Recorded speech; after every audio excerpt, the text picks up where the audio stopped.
Aloha and shalom. While you all are tuning in, I'm going to go ahead and start shuffling the cards.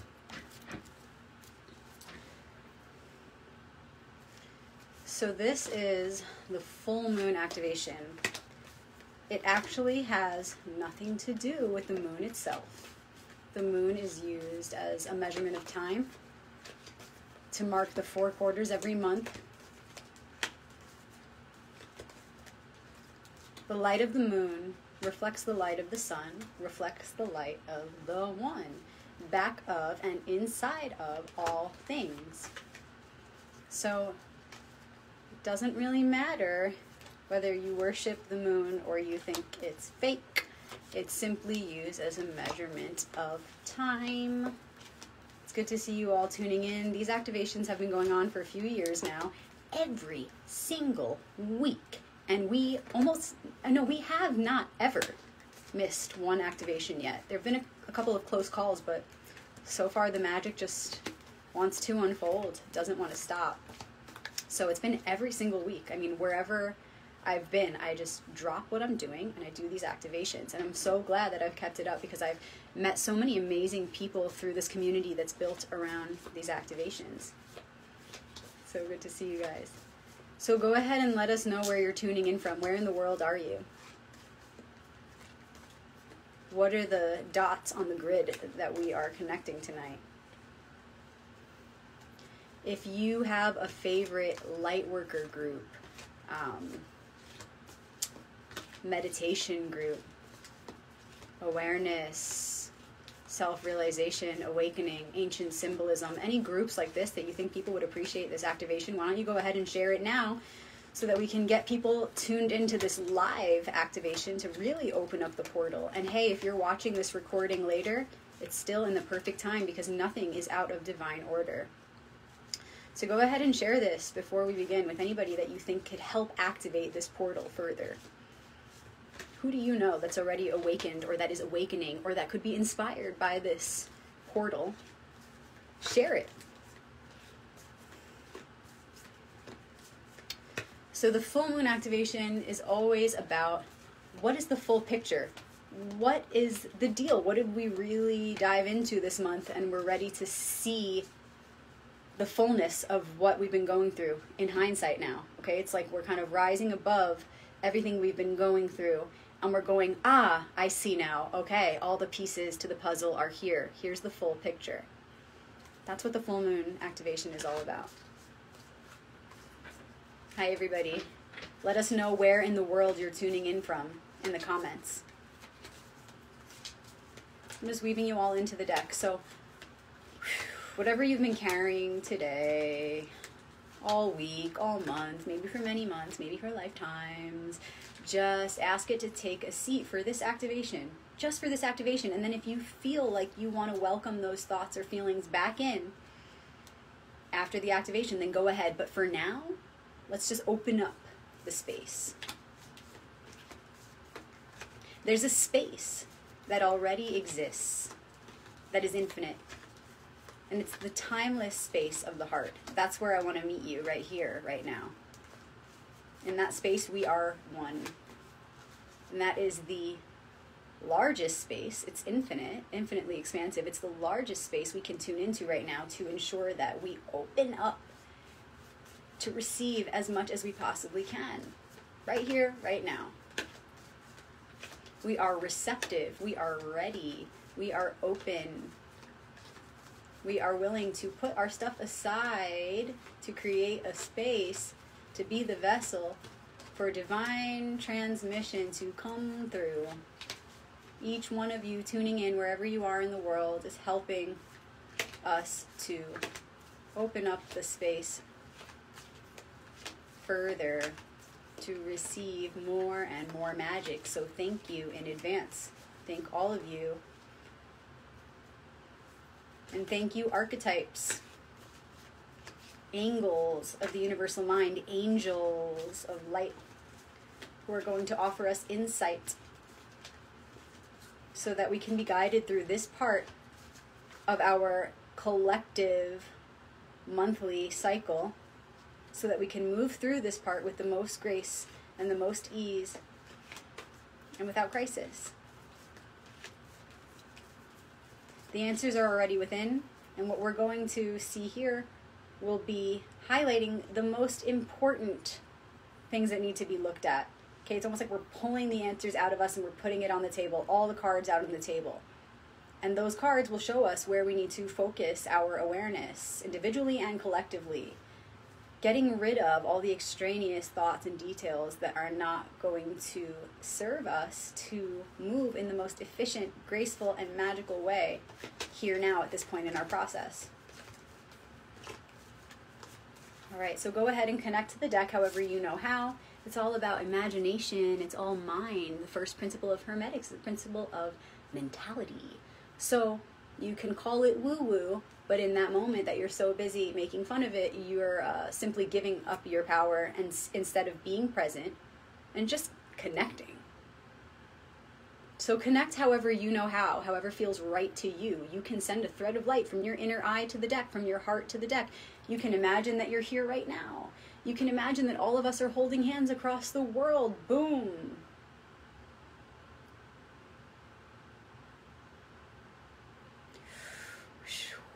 I'm feeling it. I'm feeling it.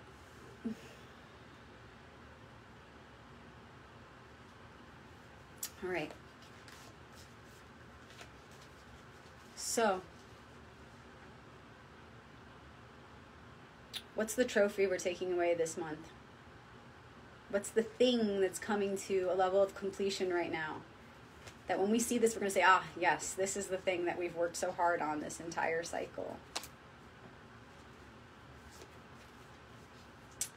Okay.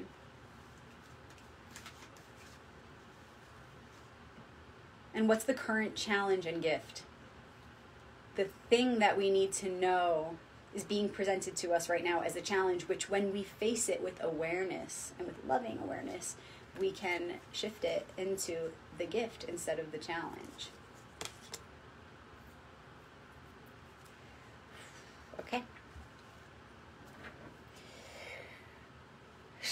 Ready to go.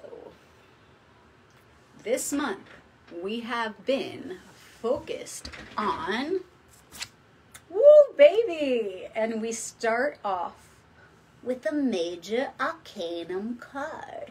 Arcanum, or Arcana, you'll often hear, means secret. So this means big secret being revealed.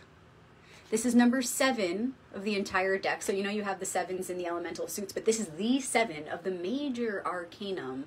It's the Chariot, or in ancient Egypt known as the Conqueror. And this is all about ascension. You are the Chariot. We are the Chariot. Did you know that Merkava, or Merkaba, is the Hebrew word for chariot? But it's the light body. It's not just, the chariot with wheels. It's us as the vessel for ascension.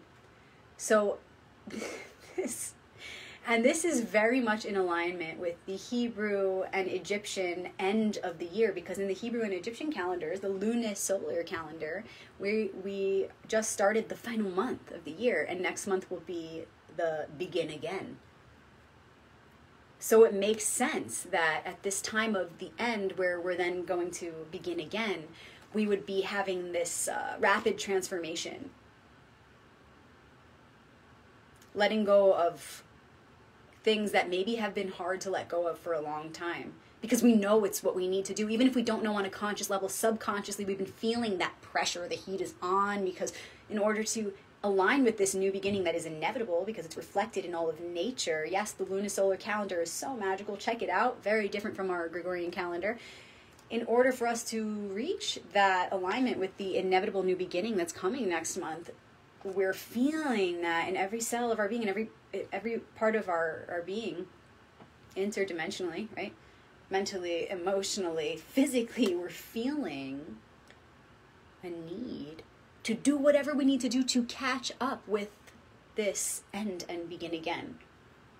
We're like, wow, I'm really feeling like the pressure has been turned up, the heat's been turned up, because in order for me to change, I must face this inevitable process of letting go of what needs to be let go of in order for the new to come in. In order for me to be something new, I have to let go of what I was so I can be what I will be. So it's been rapid ascension. The chariot, it's like, are y'all feeling that? I know you're feeling it. Thank you for the love. I'm seeing it. I'm feeling it. So this is the first message for the full moon activation, the chariot. It's like, damn, things are speeding up. We're riding on to the new. We are soaring, and that can be uncomfortable. That can be scary, because a lot of the shadow side of what comes with this is, that fear of the unknown, the mystery. Okay, we're in this chariot, we're taking off, but where are we going? But the more we let go of the fear of the unknown, and the more we embrace it and trust in divine order unfolding, which there's nothing outside of that. The more we trust that, the more we access the higher vibrational aspect of this card or of this character. The more we can let go and trust, the more we'll fly, soar. Right? You've seen probably that famous picture of like the butterfly with the anvil attached to it, the weight attached to it. And it's like, in order to fly, you have to cut the cords. You have to let go. So the more we embrace the unknown, the more we'll access the higher aspect of this card. And the thing is also, of course we don't have to be afraid of the unknown. Of course we don't have to be afraid, because wherever we're headed, we're meant to head in that direction. The chariot is all about knowing there is only ever one direction. There's always only one choice that is the highest good in any given moment. So in order to have that confidence in our ascension, in our growth, in our expansion, in order to really open up to it and allow it to happen through us, we must eliminate the blockages, the fear, and neutralize it. And be excited, not just not be afraid of the unknown, but embrace it. Replace the fear with trust, with knowing that where I am going is in divine order. Okay, and if you look here, he's got this wheel around him. You are the center of what is happening in your world. So you are in control. Your hands are on the wheel. You got this. You are directing your own fate. You're the chariot, but you're also the charioteer. Okay, like I said, in ancient Egypt, it was called the conqueror, not the chariot. So you're both the vessel and the director, the captain of the ship. Okay, it's all about also knowing your definitions clearly and confidently of what the forces of polarity are. What is the masculine active force to you? What is the feminine receptive force to you? What do those look like? And when you marry them within your heart, what does their relationship look like as it is expressed through you? Who is the divine mother and divine father that lives within you, and how do you operate by their guidance? This is also, Kabbalistically speaking, the pillars of mercy and severity.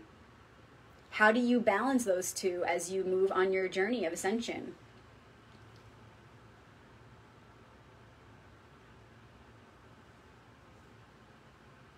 Okay, and I just want to share with you guys, you always want to look before and after. You want to look to the cards before and after to get a clear definition of the one we're focused on, right? It's like you define the center by the peripherals.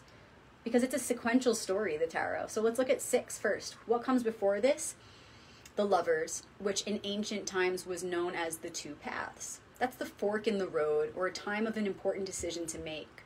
So that's what we just went through to get to this level of expansion and rapid ascension. There have been some very important decisions that we've individually and collectively have had to make. We've just gone through some pretty intense challenges, so of course there's going to be this rapid growth, of course. Of course. That's the effect of the cause that was the decisions we just made. small decisions and life-changing huge decisions. They're all life-changing. All the decisions we've recently had to make have led us to this point that we're at right now in the story of rapid growth. And who comes after the 7? Because that will give us a little bit of insight into where we're headed. Who comes after the 7? Number 8, which in modern tarot is manipulated and it's seen as the strength card. But number 8, in actuality, is justice. And in ancient times known as the balance. Take the 8, put it on its side. It's the symbol for infinity because balance is forever. And it's the foundation of all things. So, what is the conqueror's mission? To conquer whatever the imbalance is within and without. So it would be great for us to remember in this time of rapid growth what it's all for. 4, 4, 8, balance. What is the real victory? Achieving that balance, finding that balance. So what we really want to conquer is only those lower aspects of self. There's nothing else that could provide such a sustainable victory. We're here to seek out those things that need our attention, our awareness, so that they can be rebalanced. Seeking where the problem is, which is impermanent anyway, because only that which is reflective of the divine design will be eternal, will eternally exist. So we seek out these impermanent challenges or problems, whatever, and we focus our awareness there, and we offer the neutralizing frequency or vibration to bring that imbalance back into balance.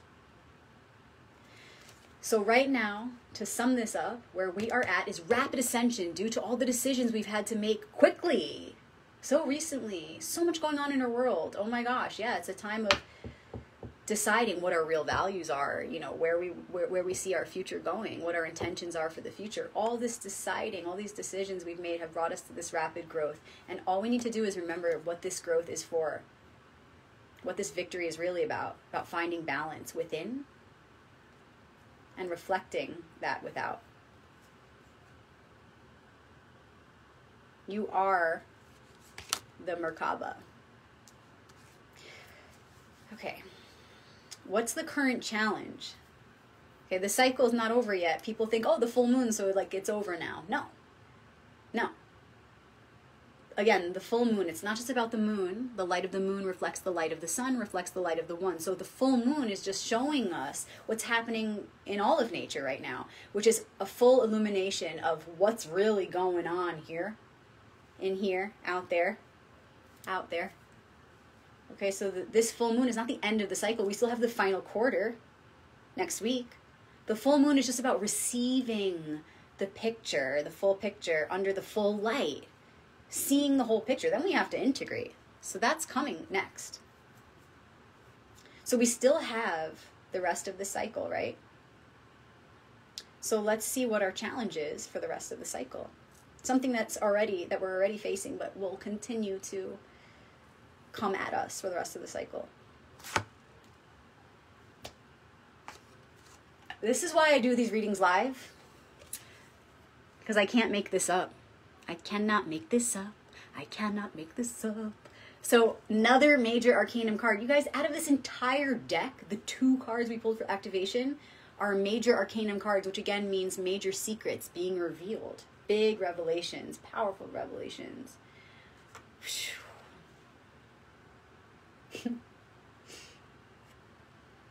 So we have the wheel as our challenge and gift. And this to me is very obvious, and I would love to know how it resonates with all of you. So we spoke about the end and begin again, right? With the lunisolar calendar right now. Well, this is the begin again. 10 is the 1 with the 0. It's the 1 going through another round, another cycle, another spin on the wheel. Wheel of Fortune. I was just talking about that wheel around the charioteer and how, you know, you take the wheel. Your hands are on the wheel. You are directing your fate. Well, I guess that was foreshadowing what was about to be pulled. So this as the challenge and gift, what does it mean to have the wheel in that position? Let's talk about it as a challenge first. How does this manifest as a challenge? We might feel, again, we just talked about this. We might feel afraid of the unknown. There's a part of us holding back from accepting the new beginning. However small or big, that new beginning is in your mind. It doesn't matter. New beginning, okay? There's a part of us that's holding back because maybe we're a little bit afraid. So instead of being fully open to allow the transformation to happen through us, there's some parts that are resisting and afraid of what's to come. So it would do us right to accept that, yeah, there is a new beginning coming. It's inevitably going to take place. It's happening. It's on its way. And how can I assist in this natural process that's taking place through me and all around me right now? Why am I afraid of the future? What is it I'm afraid of? Let me write that down. Let me really look at it to make sense of it, to make peace with it, and to start moving through it. Once you write it down, don't sit there and read it every day. No, goodness, gosh, just get it out and have that dialogue, that self-dialogue. Hey, okay, this is it. It's on paper now, or this is it. It's out loud now. I've said it to myself. Now what am I going to do about it? So where's the fear of the new beginning? What's holding you back? I see it as though collectively we're like this person, right, that's being pushed toward the wheel, right? And it's like the hand of God is like pushing us toward this wheel, like, all right, it's the wheel of fortune. Take your turn. Spin the wheel. Baby, which way is it going to go? And we're like, ugh, and we're like resisting, and this hand is pushing us, and we're like, ugh. And we've got our feet digging into the dirt. Oh no, God, oh God.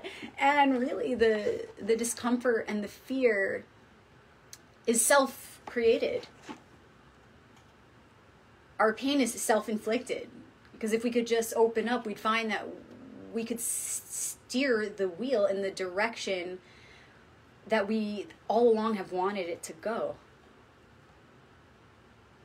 So, yeah, we have to accept that if we want radical changes in our lives, if we want to reach this new level of being, which is always the goal, ever higher levels of being, then we need to surrender the old one and all that came with it, and all of its manifestations. We need to make the space. So the challenge is in fearing the unknown and feeling like we don't have that control, right? We feel like a lack of control, and so we get scared, but we have to remember that ultimately God, Great Spirit, the One, the Almighty Ancient One, has that wheel. But we have the ability to take the wheel within that wheel. But that's not scary, that feels good. Because we need to know that ultimately everything is in divine order. You either know that or you don't. And if you believe that, if you really believe that everything is in divine order, then how can we believe that and also at the same time have a fear of the unknown or feel a lack of control? If we really truly believe in divine order unfolding always, then it's nonsensical and it's actually conflicting to also have the belief that we don't have any control. Like, what does it matter then? It's all taken care of. It's going to be fine. And sitting there feeling upset over some illusory lack of control, we're just wasting all of our time and all of our energy that could be spent on something that's actually productive, something that's helping us take a step in the direction that we want to move in.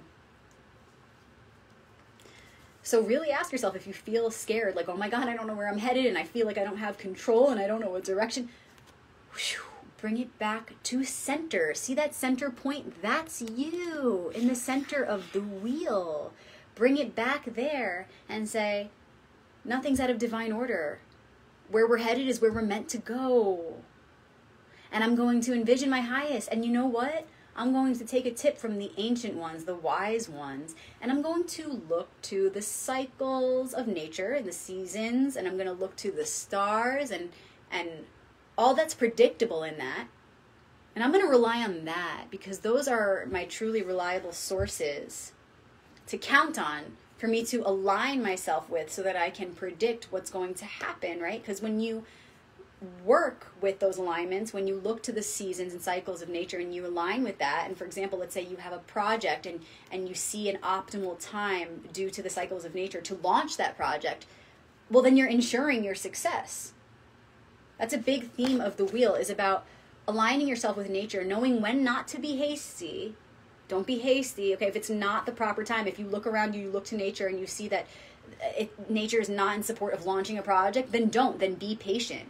Because if you launch it then, you're going against not only your intuition, but you're going against nature's natural rhythm. And of course, you're going to ensure the opposite, not your success, but your failure, which ultimately will just be a lesson, and that's fine. But why? Why not give it your best shot to align yourself with the cycles and seasons of nature to support you so that you can turn the wheel in a positive direction, so that you can guide your fate and also our collective fate in a positive direction? Nature is our most reliable source to make this happen.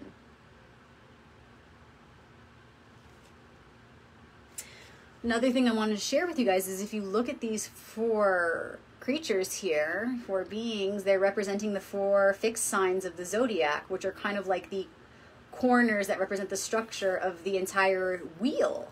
So these 4 beings represent, specifically speaking, Scorpio, Taurus, Aquarius, and Leo. And those are the pillars of the whole wheel. Okay, the rest moves around them. And so they are a representation of the wheel and the passage of time. And when you put all these creatures together, you get the Sphinx. Did you know that? The Sphinx is a representation of the whole wheel. The passage of time. And so that Sphinx sitting on top of the wheel is showing you having integrated all of these aspects. You being whole, you at that center point being made manifest into a being. And look how that Sphinx is blending in with the sky. Because our success comes when we align ourselves with nature, which is a reflection of divine law, because nature is like an open book of divine law, of universal law. Nature reflects that so clearly. And so if we align ourselves with nature, we align ourselves with universal truth. And then all of nature supports us and moves through us to help us in our process. It's like in the Tao, it's called the Wu Wei, effortless effort. When you move with that rhythm, it carries you. This is how you use the least amount of effort to get the most done for the highest good of the one. Efficiency is built into our divine design as one collective consciousness. This is the energetic law of conservation of energy. The law of conservation of energy. It's literally written into who we are, into our DNA. Okay, and somebody asked what's holding the wheel. These are representative of our fate, right? In which direction they're going to move in. So the snake is the energy descending from above and going below. And here, this is Hermanubis. And this is the energy from below going up. So it's showing like the alchemical process. The energy comes from above and goes below, then below goes back above. So it's a never-ending cycle. The energy is just cyclical. And if you look here, T-A-R-O, T, bring it back to T, tarot, T-A-R-O, T-O-R-A, Torah, which means law. R-O-T-A means it's rota, which means rotate or wheel. O-R-A-T, orat, to tell. It's a cyclical story that's never ending. A cyclical story of the law of universal truth that is eternal. There's a lot I could say about this card. In fact, if you want to learn more about this card, I've got an hour-long, maybe even longer class recorded on this card. I teach a class on Zoom every week. We are up to Arcanum 12. That'll be tomorrow, so let me know if you want in on that. Private message me, okay? because I won't be able to see your comments here. If you're interested, private message me, or you can email me at bexmagic@gmail.com, BEXMAGICK@gmail.com. And let me know if you want to get in on these classes. Okay, so we have cards 0 through 11 in there, plus 2 bonus classes in this private archive, and they're each an hour long, sometimes longer, and you will see insights in there that you can't find in a book, because the people that come to these live classes are phenomenal, and they're live giving their perspective that is so unique. So all that is in these videos, so let me know if you want to go deeper, okay, because there's so much that I could say about this card. All right, so just to sum it up, this is where we're at. Rapid growth due to all the decisions we've had to recently make. This is the current challenge, accepting this new beginning fully, really opening up to this new beginning.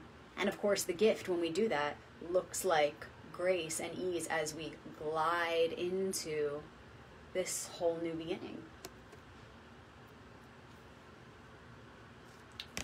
All right, so the tarot is not just a deck of cards, you guys. Tarot means royal path. It's the ancient Egyptian words for royal path, tarot. And the tarot is all around us and inside of us. The royal path is the one path of life. And the universal language is symbolism.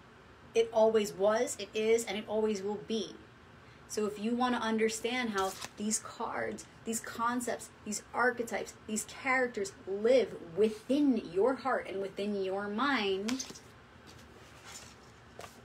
you might want to check out my book. It's called The Royal Path, Activating the Archetypal Alliance Within. It is on Amazon. If you type in The Royal Path Activating, it'll come up.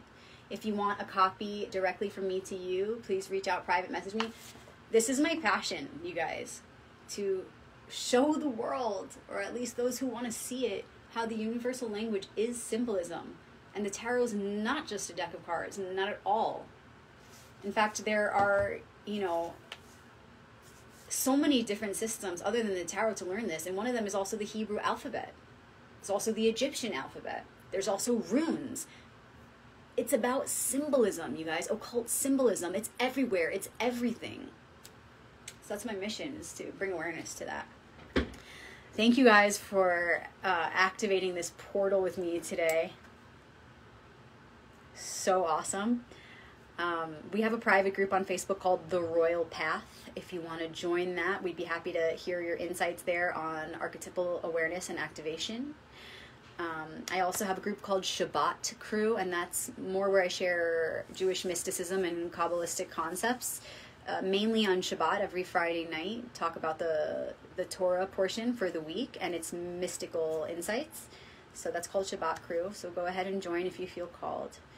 Again, thank you for opening this portal with me. If you know of anybody who could benefit from receiving this super powerful message on this night of the full moon, please share this with them, family, friends, people who are already awakened and tapped into networks who can offer this information to large groups of people who could empower this message even further. Share it. Think about it. These are archetypal messages coming directly from the source, and when we all tap into it together, we're all meeting in that one place. We're all meeting in this primordial frequency. So how many of us around the world can we get to meet in this same frequency, to do this work, right, together on this full moon?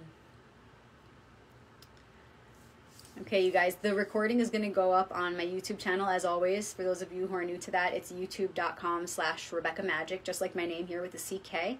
If you hit subscribe, you'll get notified so that you never miss out on an activation. They happen every week. Just don't have an exact time. It's kind of unpredictable. I like to flow that way. It feels very magical to see who pops in. So yeah, check out the YouTube, share away, enjoy the light of this moon wherever you are. And I look forward to connecting with you all further. And I will see you next week for the final quarter activation to see how much we all really opened up to this new beginning on its way. Shalom.